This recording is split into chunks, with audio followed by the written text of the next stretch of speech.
AfterBuzzers, welcome to the Homecoming After Show. Tonight we are talking about part 2, which means we're diving into all that juicy information from episodes 4 to 7. And we are going to be talking about all the corrupt corporations, childish pranks, and patient-client romance. Stay tuned. You're tuned in to AfterBuzz TV, the ESPN of TV talk. Now, let the buzz begin. We have this lovely Aretha Franklin jam for you. Considering there's no songs in the show, we are just going to do a bunch of Julia Roberts homages. And this is from My Best Friend's Wedding, one of my favorite movies. And welcome to the Homecoming After Show. I am your host, Lesley Powers, joined by my other lovely hosts. Hey guys, I'm Archie J. Hi everyone, I'm Heather Geisler. And we are so excited because we're diving into part 2 tonight in our little 3-part series on this thrilling drama. It's a little sci-fi too, would you say? Yeah. There's a lot going on. And don't forget to stay tuned for our full episode because later on we have our special segment called Social Hero. And tonight it's really special because we're honoring my sister. Oh, yeah. That's so cute. And she's an amazing social worker. So we will get into that later. And Heather also has some news and gossip for you. And she's also going to be operating the live chat. So if you are wanting to join the conversation, we would love to have you. Say hi. Say hello. So I want to get some initial thoughts because we left off in episode 3 with our lovely detective Thomas discovering some kind of similarities between Heidi's file and Walter's file. And that was kind of the light bulb moment where we're like, what happened? So I want to know from you guys, what did you think everything that happened in episodes 4 to 7 that's the way everything was going? Or what did you think about this middle part? For me, I have trust issues after this show. As you should. But it always changed after I thought I was onto something. Then it would be something totally different. I'm like, okay, well, maybe this expectation wasn't as bad and it's going to turn out a little bit more on the brighter side. And then I'm flipped into a no man's land. And I'm so lost. Yeah, I would make little notes and I'm like, ooh, I think it's this. And I'm like, oh gosh, I was wrong. Yeah. But when you were talking about Thomas, I was like, he's like the little engine that could. He just like chugs along. No one's helping him, but he's like, I'm determined. I'm going to do it.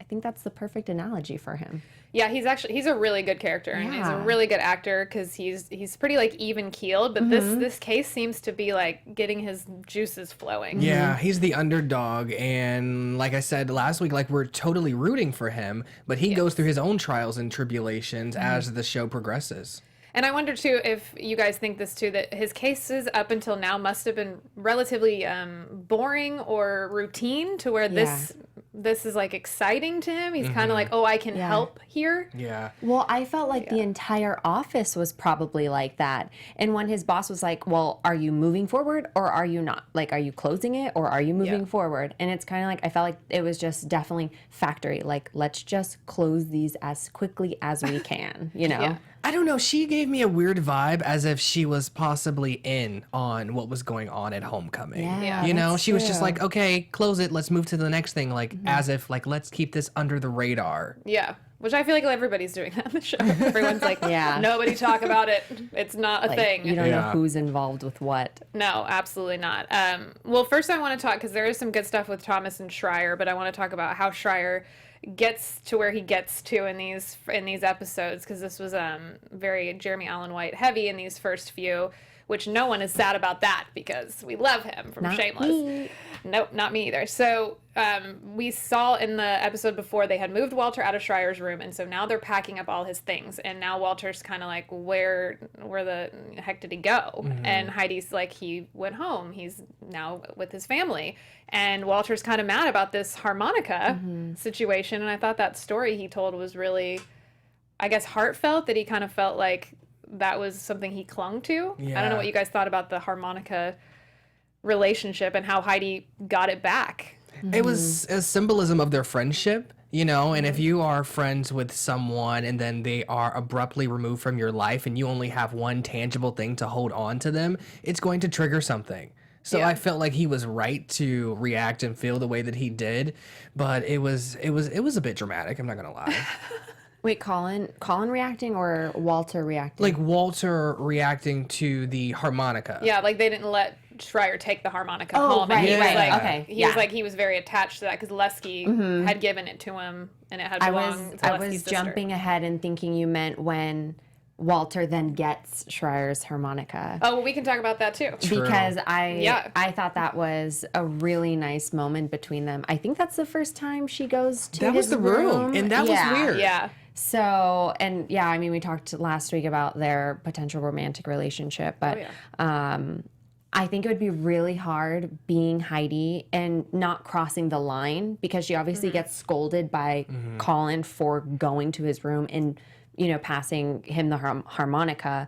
But I feel like I like Heidi's character in that moment because she does struggle between being the therapist, but also she wants to be friends with these people or have like real connections. Yeah, and I think what you're getting from like Craig and Colin is that they kind of want to strip them of any humanity in a way, and they're like that we don't feel anything, no feelings are allowed by anybody in the facility. So I think when Heidi gives it to Walter, I think that's when we also see more of the romanticness because I think she really wants to do something nice. Yeah, it was very flirty. And then that, I believe, is the scene where they also went into the idea of taking a road trip again. Yeah. That was cute too. Yeah. So we're just like, what? I think it's at the end of the episode that she gives him. Yeah, she shows up and gives him the harmonica, and then he shows her the map of his road trip. To Yosemite, Yeah, correct? and all in his room, which, you know, Craig, the character Craig, saw her take the harmonica out of the bag in the storage room, and then he saw her come out of Walter's room after she gave him the harmonica, so he's obviously like Very He's like suspicious. monitoring. He creeped me out in that little moment when you could see him at the end of the hall when she leaves the room. I'm like, ooh, he's creepy. I was ready for him to be the like the antagonist or like the snitch in that situation. Like he was going to tell on their secret love affair in my head. Well, he did. Well, he called Colin, and that's when Colin was just True, like, he did. Yeah. So I feel like he's kind of just like Colin's little worker bee. Yeah, worker bee. Yeah. So poor Schreier, because then we see in the future storyline, we see Thomas find him because he is putting pieces together that Joseph Schreier was at the facility at the same time. And we see him doing like landscaping work. And he's like catatonic.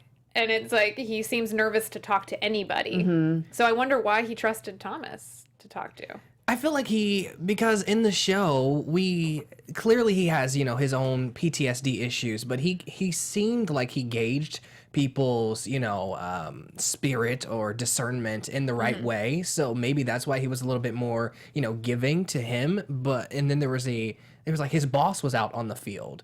So he was a little bit, you know, timid of that situation because of like maybe his trust issues. But I cannot be the only one who got a Shia LaBeouf Holes vibe in that scene. Yes. yes. I didn't even put that together, but totally. That's amazing. I was thinking, are they is this just a ruse? Are they landscaping Homecoming? Like, is this guy who's in charge? Because he seemed really suspicious. Is he part of that? Like, he's there to monitor Schreier to not say anything? That's kind of what I was thinking. But I thought that Schreier opened up to Thomas because maybe nobody's probably asked Schreier anything. Yeah. And he was very willing to, you know, to try and get Walter to leave and like, look at what they're doing to us. So maybe this is still like, you know, the aftermath of that. Like, he still wants somebody to believe that this is what they did to me, you know, but then he's kind of off a little bit because of the medication and everything. So we got to see kind of firsthand like what it does to somebody when you stop giving them the medication or you don't let them take the full dose. And I think Thomas did make him feel pretty safe. I think he was like, no, I'm not here to hurt you. I just want to know. And then Schreier gives him this leaf from a tree. Yeah. And he was just kind of like, take this, and then like, this is kind of, I got to get back to work because my creepy boss is. So what do we think that leaf is from? I don't know. I feel like I'm big on symbolism, and I feel like the leaf was just leaves change every season, right? So that was, well, you know, when you live in a place where there's seasons. But I feel like it was him. It was him and his like predicament now and what Homecoming did to a person. So it kind of like diminished and maybe took away any sense of humanity that they were trying to build. Yeah. Yeah, and to me the leaf looked infected. Ooh. And so I was like, oh, this tree is infected by something, and to me that just felt like the whole of this show there's an infection going on. And it could crumble at any time. I like that. Like, yeah. And also the episode was called Redwood, and so I can't help but wonder if it's from a redwood tree, but also the big corporate office is called Redwood, and that's kind of the mecca of where Colin is and where he was trying to get. So I thought that was interesting too, that the redwood was tied in to maybe it was a redwood I didn't leaf. catch that. I don't know anything about trees, but I think Yeah, I don't Definitely know. looked like a redwood leaf. I think they're like the really strong tree as well, right? Like the backbone, right? Yeah. So They're like the tallest trees. maybe that has something to do with it. Not sure. Yeah. Did nobody have a project in like 6th grade where you had to collect leaves and like press them between like parchment paper? Am I like way older than both That of you? was just you. That was just me in the Midwest, hanging out by myself. Totally understand. Well, I'm going to take a little heat off me, and Archie's going to tell you all about some awesome stuff we have going on at AfterBuzz. Yeah. Hey, AfterBuzzers. Our network produces after shows for nearly all of your favorite TV shows, from dramas, reality TV, sci-fi, and more. And there is no network that worked harder to serve television fans. But we need your help. We're asking that you please subscribe to one or more of our YouTube channels.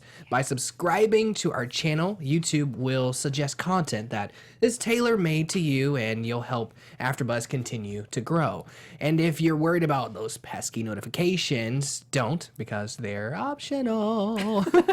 So hit the subscribe button now for this channel and check out our other AfterBuzz YouTube channels as well. Let us know you did so in the comments, and we'll thank you on air. So for now, thanks for being the best fans and for helping us be the ESPN of TV talk. Yay. Woo. And Heather, I think you had a shout out from last week, didn't Yes, we love that you guys watch our videos and comment and like. And I want to give a shout out to LaDonna Wilson. She commented on our show from last week and said, "Great show." So thank you so much for watching, and thank you for everybody who's watching now. And comment in the live chat, and let's hear what you have to say. Yay. Well, thank you, LaDonna. And thank you all for watching. That's my mom. Oh my God. Is that your mom? Is it?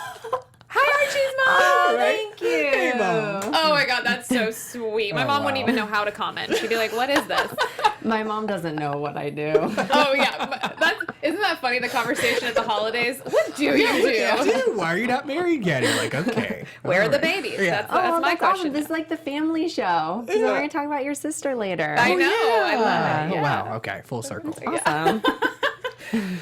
Well, to bring it back to Homecoming, which is not a family show, I want to talk about Colin and Heidi, because they had a really interesting couple episodes here, because at the end of the Redwood episode, which is episode 4, Heidi has, she has found this box of things, and she has found the cell phone that has all these calls from a missed calls, or calls that all to a guy named Colin, and she's like, I can't put this together in my brain. So she asks her coworker, Dara, who's from the Showtime show Smilf, by the way. Okay. I was like, where do I know this girl? And she was like, we should totally call him. And so they call him, and then you see Colin on the other end just like ghost. Yeah. Yeah. Like he never, loved that. like he never thought he was going to hear from her again. Yeah. Well, she went through her, clearly she's having a situation of not remembering things. So he thought that, he would, if I was Colin, I wouldn't think I would hear from her. So I would be shocked as well. That's what made me think he was behind her memory loss. Yeah. And that he or whoever had been drugging her, or, the accident that, I thought there was, a violent accident between Walter and Heidi at this point. But yeah, that really solidified it for me. I was like, I knew it. They had something to do with her memory loss. Yeah, because he was just like, what? Yeah. Like, Yeah. what? And then they just hang up, which is, of course, Yeah. because I think it freaks both of them Right. out at that point. So then Colin gets the grand idea Ugh. to go to see her in Tampa. And I thought it was so interesting that first of all, let's back up with Colin, because he also in the present day storyline goes to this guy Ron's house. And it took me a long time to figure out who this Ron guy is, because they were talking very fast about business. Yeah. And their wives were there, and it was kind of like, let's let the Oh, boys that's right. talk. And I was like, who is this Ron person? And then you realize that he is like the top dog Yeah. Right. at the Redwood. He's like CEO company. or I thought something. he Yeah. was Geist. Like, he is Geist Yeah. to me.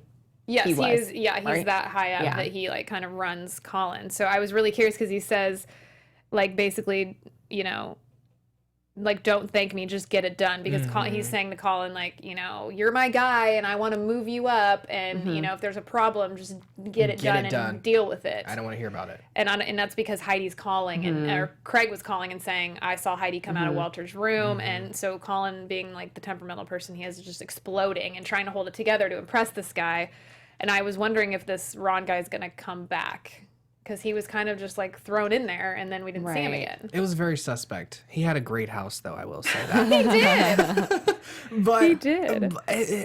So going back to the situation where Colin went to go visit, what's her name? Heidi. Heidi. Mm-hmm. Yeah, that to me, I felt like he thought that she was playing a game on him because he went and he saw that she didn't resonate.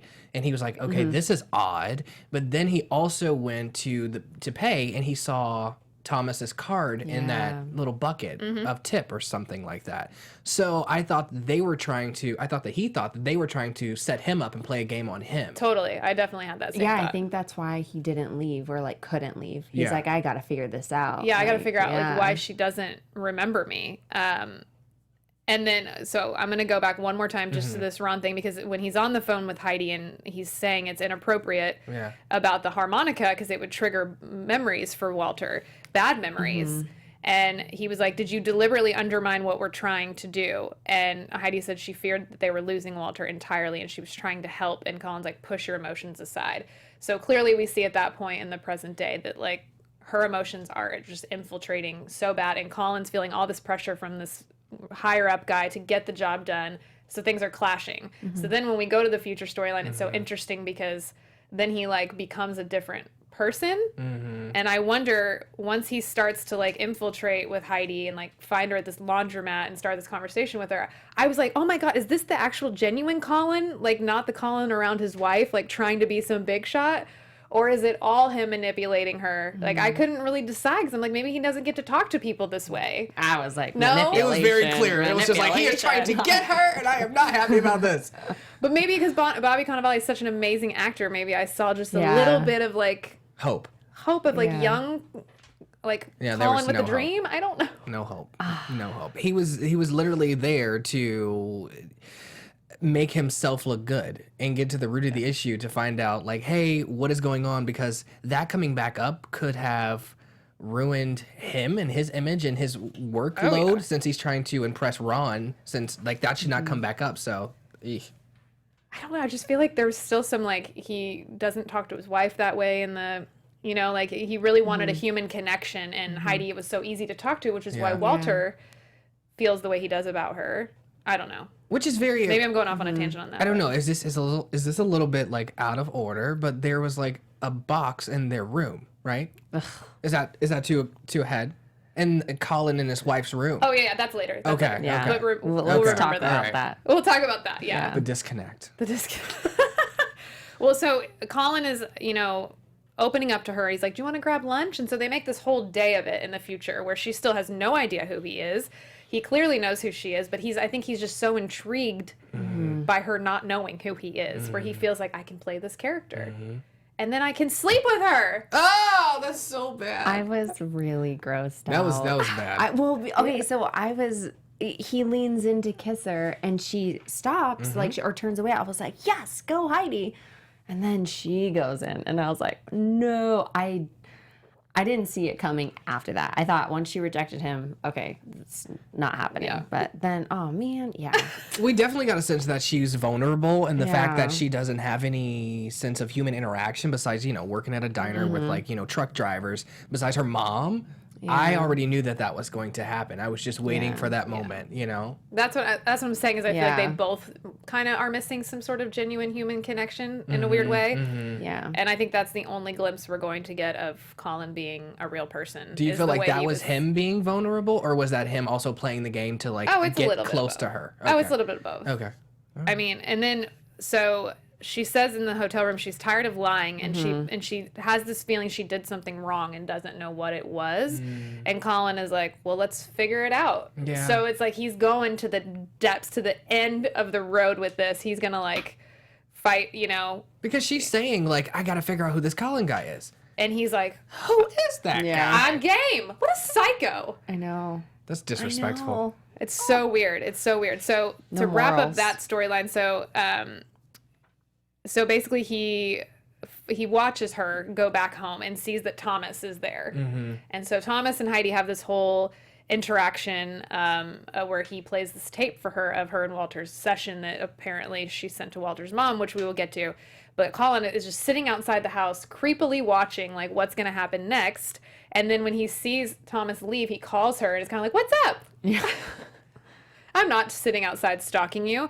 And she's like, I need to go find this homecoming place. And so we leave off with her going with him and her saying, I'm looking for this Colin guy. But not after he tried many times to say, why don't we just go get some food? Or like, why don't we don't need to go To, like, there. defer Why- her why? from what's going on. Yeah. So what, I mean, we'll cover a few more topics, but what did you guys think when it ended and they were going off together He was to going to find kill him? her. I thought, He was gonna kill her. kidnapping. Yeah, I was he like, was gonna he's kill It was kidnapping over. her. Yeah. There was no more story. Yeah. No need to go forward. She was goner. She was a goner. I thought he was just gonna like drive her around aimlessly and like leave her somewhere and just Yeah. like make her even more confused.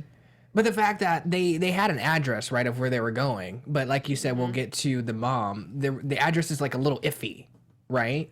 Well, she's just like we're going here, and he was just like, okay. I don't think the address was iffy. With the address, Walter's mom. Yeah, the address With was Walter's iffy at mom once it upon a was. time with Walter's mom because there was no address. She said she drove to like 8 places and this was like the 6th one. Yeah, the 6 and Oh 8. yeah, well she was something saying like that when Walter got signed up for the program, they didn't really leave any specific place to find Right. to find Walter, but because Heidi had sent something from Directly. Homecoming to Walter's mom, Yeah. the address was on there, which she probably did on purpose, thinking like I might forget Yeah. where I am. Yeah. So any final thoughts on Colin's manipulative efforts? That was very thrilling, though, I will say, to Hunter, watch. you mean I was like, Hunter? yeah, I was like, is she gonna figure it out? Like, is Yeah. something gonna trigger her? Yeah. It was definitely a very, very scary movie. Yeah. I was waiting for the death scene, but I'm just confused. Well, let's confuse you even more because we're going to talk about Walter's mom. So Walter's mom is like Skyping with Walter from the facility. She feels like something's off. And so she's like, I want to go see the facility myself because it's run by this big corporation, guys. That's the label on all of my cleaning products. Right. And like, how is that related to the same people that run the facility that my son is at? And so she goes to the facility and demands to see him, and he agrees. He said, let's go home because it's his mom. So did you guys think he was going to leave with her? I did. Yeah. Because I mean, I have a mom, and you know, you do what your mom like. You have a certain level of respect for Yeah. your mom, and if she doesn't, think that this is maybe the best thing for you after you've tried it yourself, you've given it all you could, and you've seen your friend get thrown out. Maybe Yeah. mom's right. Maybe I should go. Maybe I should go. But And he did say that it could be a temporary thing. Like, I just need to go do this now, but I can always come back. Or Right. something. He Yeah. felt that way, which we know is not the case. Well, yeah, because he doesn't know that he's being fed Right. medicine in his food and that he Right. can end up a catatonic mess. He has no idea. So, yeah, he thinks that he's just going home to smooth it over, make his mom happy. And then Heidi convinces him otherwise. And then Walter's mom is like, what is going on with this older lady and my son? And so I think that she definitely figures it out very quickly that she thinks Walter's staying for her, absolutely, not for the treatment. and that's what it seemed like to us. Did it not to you? Oh, it seemed like he was caught between these two very important women, Yeah. but he also could use the whole, like, I'm getting healed card Yeah. to his mom. Absolutely, but she wasn't justify. going for that. No. Because there was a distinct line that Heidi said as, she was chasing the mom out as she was leaving, and she said that she's going to try to protect them. This is her job. And the mom distinctively said, can't no one protect, someone in a place like this, and called her a fool. Yes. She's like, you're crazy. Yeah. Yeah. Heidi follows that and tells her to trust her. She's trying to help. Walter's mom is not convinced Homecoming has the No. best interests at heart. So then the biggest thing happens here where Walter's mom calls in the complaint that her son is being held against his will. And that's the complaint that Thomas ends up getting in the future. Well, at some point between 2018 and 2022. So I was really excited about that. Yeah, me but it went in the scene in the clip. There was just multiple complaints that piled over top. So I thought that her complaint was never gonna get. I didn't put the 2 and 2 together. That maybe that's why maybe that's why Thomas is investigating. because Walter's mom sent Because it? Walter's mom sent it. Yeah. Because in that scene there was multiple complaints that just went into a stack, and I thought, like, who's gonna go through this? There was hundreds. She says in the message that she's Heidi Bergman, Yeah. but it's his mom's voice, which I thought was interesting. Because I don't know why I didn't put 2 and 2 together. That she was like pretending to be Heidi, and she was saying, Yeah. one of my patients is being held against his will, and Yeah. and she doesn't know what will happen if he's not sent home. Walter's mom knew. She's smart. Smart woman. Smart lady and a wonderful actress, by the way. That actress is wonderful. So then we see when Thomas comes to Heidi's house in the future that he's like, here's this little SD card that you had been recording your sessions with Walter. Why did you send this to Walter's mother? And she's like, I literally have no idea. Yeah. But this envelope must mean something with these 2 addresses on it. So I'm going to snatch it and keep it in my pocket. So Which is illegal. yeah. And then I think Thomas goes to see Walter's mom. Thomas, yes. Yeah, he does. And then he trips over the bike rack. yeah, he went to see her at her school. school. Yeah, he falls on a bike rack, and he explains that he has to elevate or dismiss the claim that she sent in. He's trying to figure out what happened and where Walter is, and he believes that something was done to him. And then I think in that moment, That's when She trusted him. Yeah, that's when it clicked. that's when it clicks. So then I think in that moment, Thomas is verified that he's not crazy to Yeah. follow up on this, that clearly she's figured out something's up too. Okay. Well, lastly, let's talk about Walter and this romance that's budding between him and Heidi. Yeah. And also how he's starting to forget stuff, which was so sad. Yeah, like the Titanic thing. The That Titanic broke rising. my Yeah. heart. I know, he's like, what? I was like, he's got to be playing a Right. game with us. I know, that's Yeah, what I she's thought. like, haha. Yeah, she's like, like, no, the story. Yeah. Yeah, it's so sad. It's very traumatic because can you imagine someone, you reliving a situation with someone who was literally there and they're not remembering. So I knew it was the medicine, but I thought that maybe his was going a little haywire. Like maybe this wasn't happening to everyone else because it was just so dramatic and deliberate. And the story that he had told about the Titanic was so specific. I was hurt. Yeah, and also Heidi in this session, this is her job, is to recall this memory. That's why she had him tell it in such detail. And so she says to him, tell me the day that Lesley died. Tell me about that story. And he's all like, zen. Yeah. And he's like, I don't want to talk about that. Right, yeah. And you're like, what? Like, I mean, I get you not wanting to talk about your friend dying over and over, but the fact that there's no attachment anymore. And I thought, I was like, we're definitely losing him. So she goes to call Colin, and this is like the big moment for me in this series where I was like, man, I didn't see that coming. Yeah. Where Colin is like, no, this is good. Yeah. We're helping them not remember. And she's like, no, we're losing. Like he should want to be attached to the good parts too, is, not the bad parts obviously are one thing, but Lesley was important to him, and now he's forgetting little anecdotes about him. Everything is dissipating from him as like a human, which was very scary because it's just like if this situation evaporates, I was confused to why he even remembers who his mom is, Right. Like, how far does it go? Yeah. That phone call actually made me feel like Colin wasn't as bad as I thought. How? Because when he was excited saying, this is what we wanted, I was like, he doesn't seem like he had malicious intent. He was just doing his job too. He was just trying to please his boss, which we saw earlier. And so I was like, he's not grasping why this is a bad thing like Heidi, Yeah. So I was like, okay, Colin's a little naive as well. Like he's playing his part too. He's just a puppet in it all as well. Well, yeah, everybody has a boss. I great understand point. that perspective, but I felt like this is like he knew this was supposed to happen, so it was just all malicious intent. I think it was just all capitalism. I think Yeah. you get from Yeah. this that what he ends up telling Heidi is that they're doing this. They're getting rid of these bad memories, this PTSD that these soldiers face, so that they can almost reprogram them to zero to then deploy them back and reuse them. And they see Walter as a good topic, a good person to do that because he's durable and charming, and they see him as a good candidate. So Heidi, I'm curious.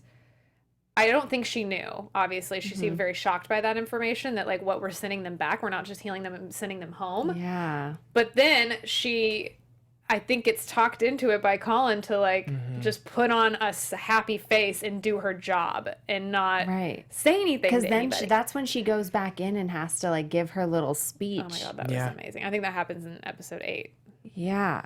But in that call, as she is discovering that, hey, these guys are wiping away memories to go back in, renew, refresh with the same kind of stamina that they had, there are other people behind her getting off of a van, going into the facility, which was the freakiest part of it all. I'm just like, well, here's another load of, Just so many levels there. There's so many different levels. Yeah, and that's what Heather's talking about, that she had to go talk to them. And that was a brilliant directing choice on Sam Esmail's part, because you guys are exactly right that it was showing the juxtaposition of, like, her actually seeing the next crop of people they're about to do this to, that it doesn't just stop with Walter. That was brilliant. This is their capitalism way of churning out soldiers. And that's what Colin's boss wants. That's what the Geist Corporation wants, is that they just want to make... It's kind of like the Vietnam War. They just wanted to make money off of the propaganda and everything that went along with war and the coverage. And I mean, it was a complete conflict of interest, maybe would I say, when she's saying that and she's having the mental breakdown. Phenomenal acting, and she kind of like blanks for a second and has a moment of just like reflecting.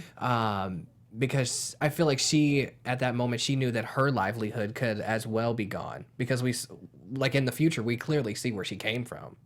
Yeah, and I just think she's fragile. Yeah. I think she's fragile at that moment. She's just like, I tried so hard to get this job, and I really wanted to help them. Yeah. And now it doesn't even matter, because I'm really just helping them forget. Yeah.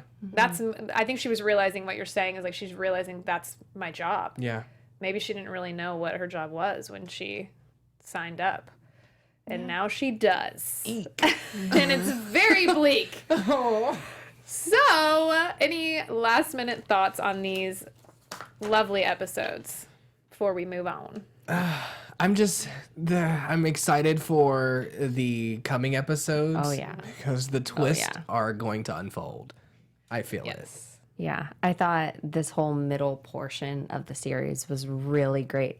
It just gave us so much anticipation. Yes. Like, I really, really, really enjoyed these But finding out episodes. all this information also was where I started to think, like, is there even room for there to be a second season? Yeah, that's true. That's true. I was like, they might tie it up in a nice little bow. Yeah. And one thing we didn't talk about was all the pranks that were pulled. Right. Like, I love I that. thought that was a nice little comedic touch to show that Heidi had a little bit of a playful side too, that she could kind of be in on it. And then there's also another, I think it was like one of the opening scene, maybe episode 5 or 6, where she went to a drugstore and got makeup and felt like she was getting pretty. I was like, is she getting pretty for Walter? And then she wiped it off as if like, wait, this is pathetic. Well, it's almost like a schoolgirl. Yeah. She's like, oh, I have a crush on a boy. And then she felt stupid. Yeah, immediately. So many just amazing little ticks and whatnot in the show, and I think that they did a brilliant job setting everything up for what is about to happen in part 3, which we will talk about next Monday at 8 o'clock. Yeah. But let's get into our special segment about my sister called Social Hero. Archie, take it away. Well, today we are saluting Lindsay Bennett, a clinical social worker based in Indianapolis, also known as Leslie's sister. Yeah. Dun-dun-dun. Older sister, she'd hate me for saying that. Oh, shots fired. Well, she knew that she wanted to help people at an early age. She'd read articles about the mistreatment of children and child abuse cases in the news. In middle school, she researched trauma and abuse from an early age, and her heart would always go out to people suffering in the world. She went to graduate school, finishing in 2008 with a master's in social work, and she expected her entire career to revolve around working with children, starting out as a therapist at a residential facility for children with emotional and behavioral problems, specializing in sexually abused youth. And working with those traumatized children eventually became too emotionally difficult, so she changed directions with still serving in mind, and then going on to work for an agency that worked with homeless veterans, working there for nearly 5 years. And she fell in love with her work with veterans and pursued an opportunity to work for the Indianapolis VA Medical Center, and she transitioned to the VA in 2016 to work at a residential treatment program for homeless veterans. And her program is an inpatient program with a multidisciplinary team that provides comprehensive services to address the needs of 50 veterans, with the ultimate goal of ending their homelessness by addressing mental health, substance abuse, financial and medical issues, and ultimately to get them to in that homelessness status. So some veterans she worked with find it difficult to adjust from deployment and military life to civilian life. You know, they talk a lot about having purpose and meaning and structure, a sense of belonging, brotherhood with their fellow soldiers while in the military, to a life that no longer makes sense to them and can feel overwhelming. Basically what we see in Homecoming, and she's there to help with that entire process. She says her work with veterans has been the most rewarding experience of her life, and it has been an honor to give back to those that have served our country. That is why we applaud Lindsay Bennett! That's awesome. Yeah, I mean, I remember all of these things vividly, but working with children was very hard for her. She has 4 kids, and my godchildren, I love them more than anything. I would literally throw myself in front of a bus for them. Does she have these children while doing the children job? Yes. Working with children? She has a 16-year-old, a 13-year-old, an 8-year-old, and a 3-year-old. Wow. So they're all over the map, but that became very hard for her. But she loves working with vets. She does these amazing group sessions with them, and she's real hippy dippy sometimes, so she gets really like, she brings them like self-help books and like teaches them just how, like how to meditate and things like that. So she's just an amazing human being. And I always say, I'm like, how are we related? Because we do. She's like so amazing and does wonderful things for people. And I want to be in the entertainment business. So we are very opposite. But yeah, very alike. So we think you're amazing. Well, thank You're doing pretty good Best yourself. moderator ever. Pretty good. But she's very flattered to have had a shout out tonight. So we thank you, sister, for all of your hard work. And now Heather has some news and gossip for us. I found some great interviews this week. Sam Esmail and Julia Roberts sat down with Jason Kennedy. I love him as a host with Today. And he asked Julia if she was scared to do TV.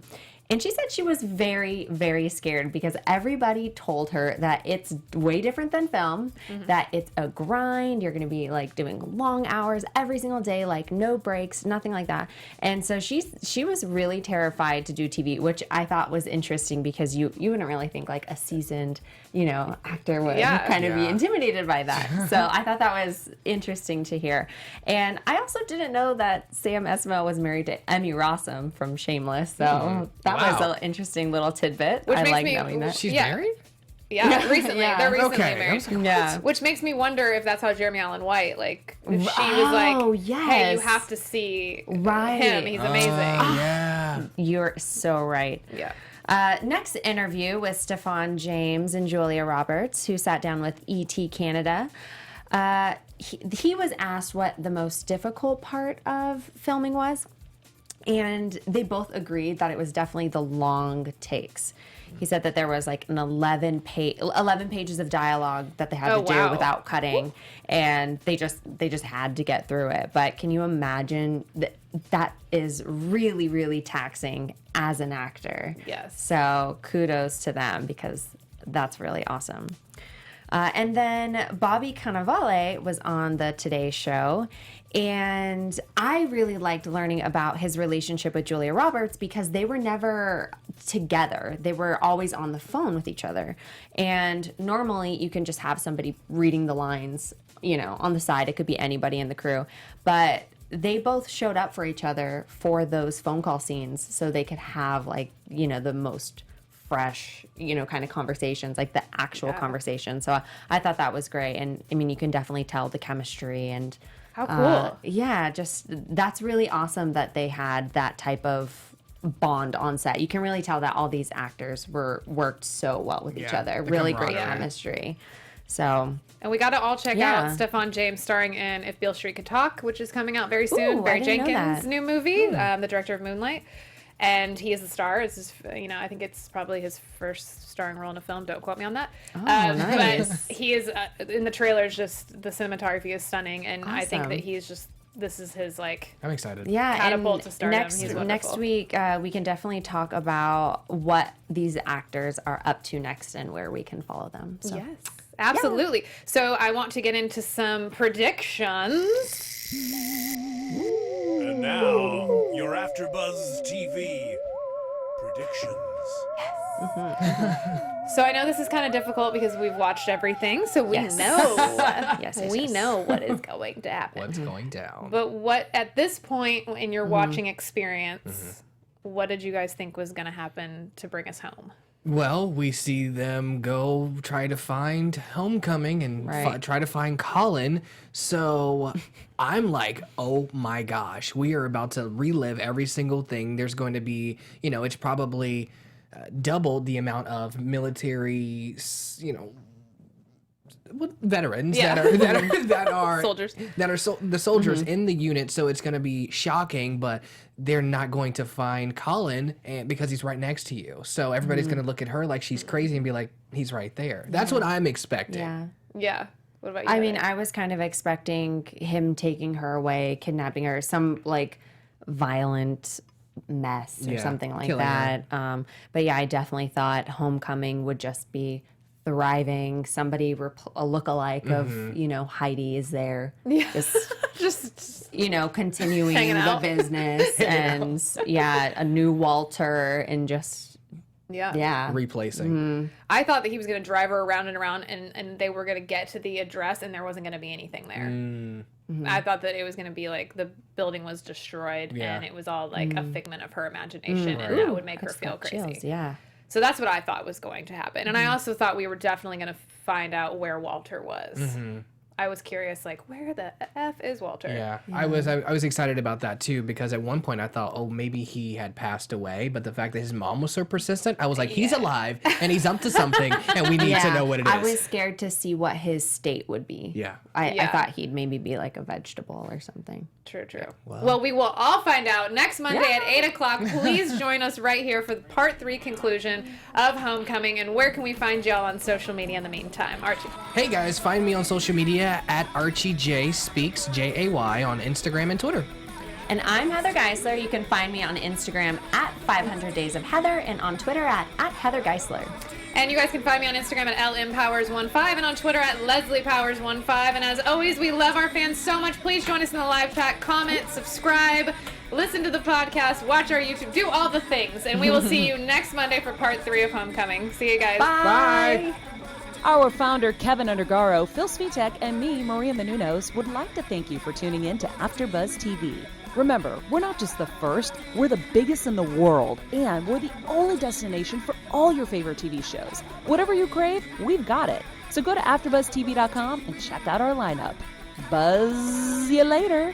The views expressed herein are those of the hosts only and do not necessarily reflect the views of AfterBuzz TV or its owners or principals.